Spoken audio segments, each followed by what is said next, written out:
صدیقه طاهر ما از بیبی زهرا جدا نکن.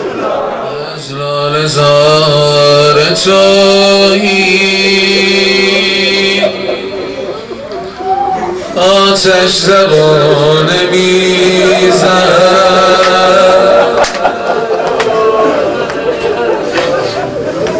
از لاله زار تویی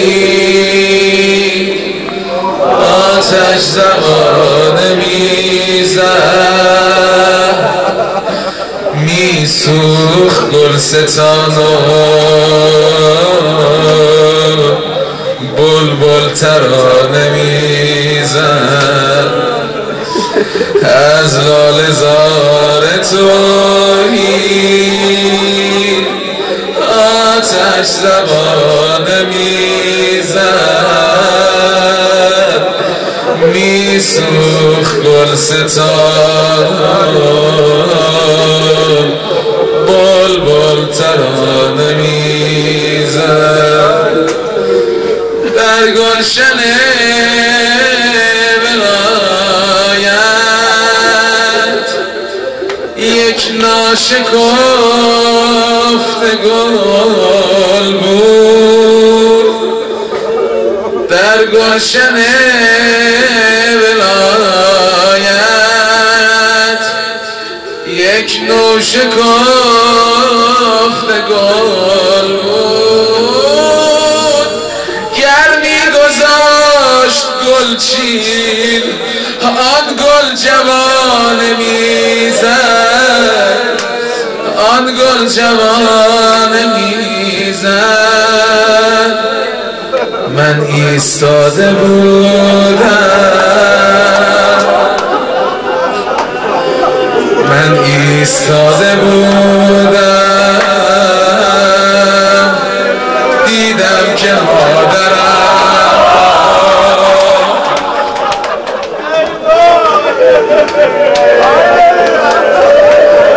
من ایستاده بودم،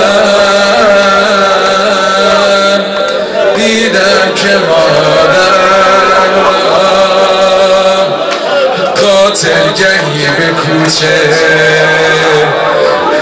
گاهی به خانه میزد،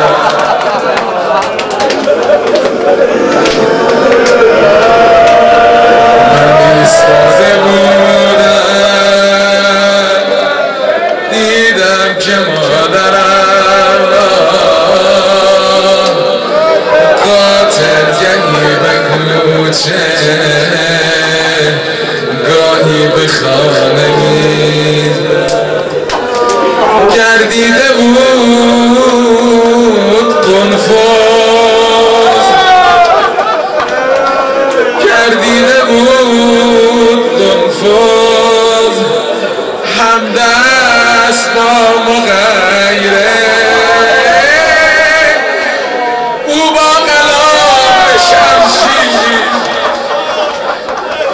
او با غلاف شمشیر آن تازیانه میزد، آن تازیانه میزد، یا فاطمه یا زهرا، یا فاطمه یا زهرا،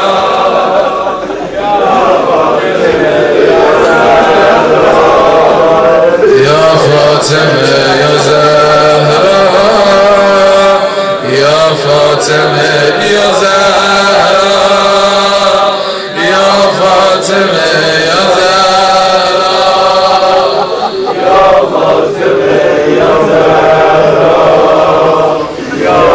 یکی بیاد تو کوچه ها